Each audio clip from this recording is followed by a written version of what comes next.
everyone and welcome back to my YouTube channel. It is the beginning of April, which means I'm overdue for a bullet journal video. Apologies that this video is a little later than I would like. I usually do try and get these videos out on the last Friday of the month before the month that I'm planning for, but that just wasn't gonna happen this week. I'll tell you all about it later on in the video, but it's here now. So take a seat, grab a cup of tea or your beverage of choice, and let's get into it. Okay, so let's get started with this month's bullet journal setup for April. And the theme that I've chosen this month is an alcoholic beverages theme. The inspiration for this theme was actually from a training I did at work where we had to talk through various scenarios as a team and what we would do in those situations. And the facilitators for that training, once we talked through all of our possible options and what we think would be the right thing to do, were like, and then is there anything else you would do after that? And as a joke, I said, well, then we all go home and have margaritas because we did a good job.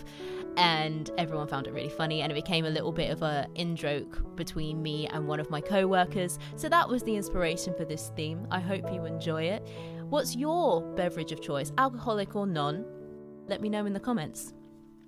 And then to kind of loosely tie in with this theme, the show of the week is the Fabulist Fox Sister.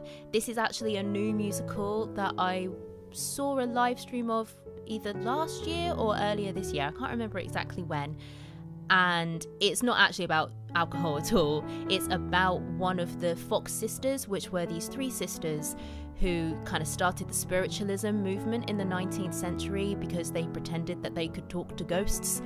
But there are a couple of songs in that musical about alcohol that I found quite funny, which is what made me think of it in relation to this theme. So I will link below to the composers, and if there is like a cast recording or anything that I can find, or just any kind of materials about the show, I'll link it below so you can check it out. So starting off with my calendar layout, and at the top I've written a quote that says, "Workaholism is an addiction, and like all addictions, it blocks creative energy." This is a quote from Julia Cameron, who wrote The Artist's Way, if you know that book. It's about being an artist, and it's kind of like this 12-step program type thing. I have mixed feelings about the book, but I do think it has a lot of helpful and useful points in it. And that quote is something that's really resonated with me this week and kind of over the last few months, really, about how much we push ourselves and how much we concentrate so much on productivity to the detriment of actually being creative and making good work in a way. So yeah. And then on the next page we've got my monthly task list as usual, and my thoughts of the month as well. The other thing I did with this theme, which is different to anything I've done before, is I experimented with using coloured pencils. Because I was doing a theme with cocktails in it or drinks that had more than one block colour in it, I thought that coloured pencils would be the best way to go with that, you know, being able to blend in the different colours, which I don't think I would have been able to achieve with felt tip pens, which is what I usually use in my bullet journal.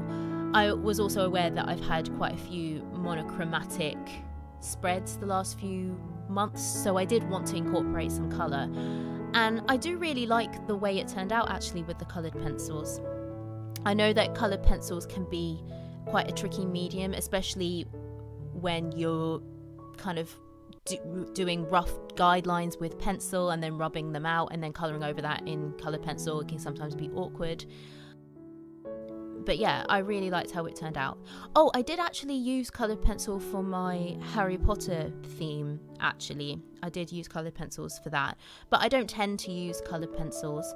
It's also quite funny how coloured pencils tend to feel more childish than pen. I don't know why that is, but I really enjoyed experimenting with it, having that pop of colour, and again, being able to do the shading for the different beverages. If you're curious which beverages I've drawn, you can see me with green pencil there, so that's a mojito. We also had some red wine. Later on in the spread we've got a brown spirit, just neat. Whiskey or rum, take your pick. And then in the martini glass, we've actually got a bikini martini, which I've never had that drink, but when I was looking up the specific name for it, it actually looks really tasty. It's rum and vodka with pineapple and grenadine. So I definitely want to try that cocktail, either homemade or once we can go outside and socialize. So yeah. Moving on to my next two spreads, which are obviously my ideas spread and my habit and mood trackers. With the ideas spread, I did go back and do a border around the word ideas, so it looked kind of like a wine bottle label. I'm not sure how much it translates. You'll see it in the flip through. Let me know if you think it works. And then my habit and mood tracker is exactly the same as it was last month, with the same habits that I'm tracking. So now seems like a good time to talk about why this video is a little bit late. I've actually, the week I'm filming this, 2 weeks ago from when you'll see this, I've been doing a Zoom show. I've been in a show. Oh my gosh. I was doing a show with my good friend Stephen, who is one of the founders of a theatre company called Three Dumb Theatre. They've been doing quite a lot of Zoom shows throughout lockdown, but they were doing, well, they asked me if I would be involved in their production of The Black Cat by Edgar Allan Poe. Josh was involved as well on the production side of things, so yeah, it's actually mine and Josh's first show, like full show together, so that was fun. But I played the wife of the narrator, which was really, really fun. I haven't really performed any Edgar Allan Poe before, or anything that's been particularly horror focused. And yeah, it was also really great doing a Zoom show that was so different. It wasn't like us in our bedrooms performing it, or, you know, us on a stage with just the one camera. It was more like a site-specific promenade show, but using the camera. So that was really, really cool, and I really, really enjoyed that a lot. So yeah, I've been busy doing that, and with my job and then also doing the show and rehearsing the show in the evenings, there was just no way that I was going to be able to get this all filmed and up for you guys for the last Friday of March. These videos are quite quick for me to do. I can do them in one day, but it does take the whole day, so I just didn't have the time to do it really. The next page is split into two sections. So at the top, I've got an alternate version of a similar spread I did last month, which is for videos that I need to film. This is kind of a simplified version of that, with just a simple table that isn't split up into the 4 specific videos that I tend to do each month, which I think will give me some more flexibility and hopefully will be more useful for me. I didn't actually use the spread that I made last week, so I'm thinking that this one hopefully will be a more useful and utilitarian layout.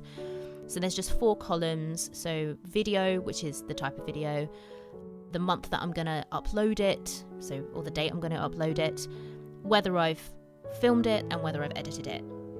And then if there are any ideas that I have but I, you know, don't get round to filming it until next month, I can carry it over to a similar spread, is my thinking.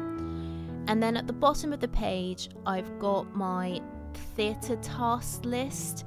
So this is me easing back into a spread that I used to make all the time. I always used to track my networking, my self-submissions and my auditions, but obviously over the last basically year, I haven't needed those trackers.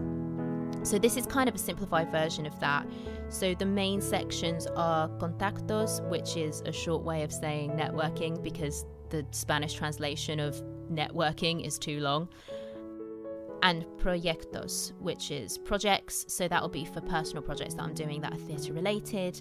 And then I've also got a section where I can write down the number of auditions and the number of acting job applications or submissions that I've done as well. And then on the next page, we've got my blog drafting page. I do find this page so useful. which is why I keep on putting it in my bullet journal, because I use it. The one thing that I want to try and work on is that I tend to think about my blogs kind of at the end of the month. That's when I'll kind of sit down and think, oh, I need to write it.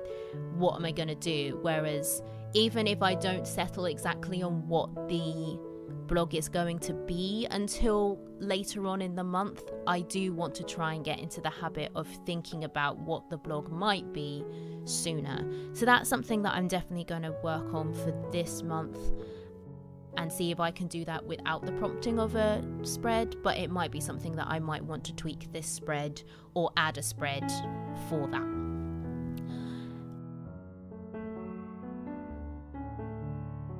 And then finally, we've got my weekly layout, which is still the same as it always is, just add in some beverages down the side there, which we love.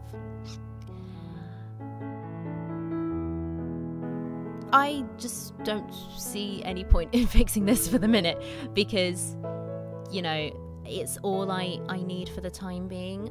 I think eventually, if/when things start opening back up and I can go back to more flexible work, and by flexible I mean, you know, the schedule that I was on before, which was working casually, so needing to write down when all of my shifts were, or when I'd have one-off gigs for and stuff like that, where I needed more space for each day to write everything down.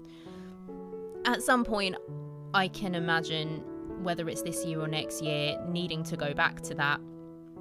And then this will need a massive rejig, these spreads. But for now, they work for me. I find them really functional, really practical. I have plenty of space for my positives log, which is great. I have enough space for my task lists.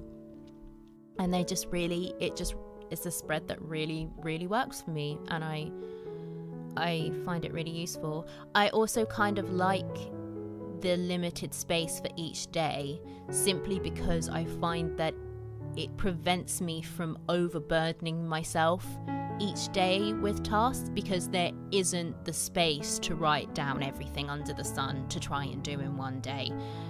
So that's quite useful. I also like my weekly focus, which is the box at the bottom. The one thing that I need to figure out with that is that sometimes I don't use the weekly focus, which isn't inherently a bad thing. But even on the weeks where I do use it, I find that I write it down at the beginning of the week, but then I don't really use that to inform how I spend my week in any way. It doesn't affect my tasks or anything like that. So that's another thing that I need to try and figure out how to incorporate it so it's actually a meaningful thing. I like the idea of it, definitely. I do think it is useful to think about what you need in the week, whether that's, you know, a more reflective thing or an active thing of like, this is the thing that I need to get done, or if it's just reminding yourself to take care of yourself or do fun things. But it's actually taking that, writing down what the focus is going to be, and actually being like, okay, how am I implementing that focus into my week, is something that I need to work on still. So here is the final flip through of my bullet journal setup for April. I do really like how this spread turned out. I love the pops of colour with the different beverages, and I'm really looking forward to exploring this theme more throughout the month. So that was my bullet journal setup for April. I really hope you enjoyed this video. If you did, please consider liking and subscribing. Would love to have you on the channel. Stay tuned for more theatre content from a UK perspective, and I will see you all in my next video. Bye friends!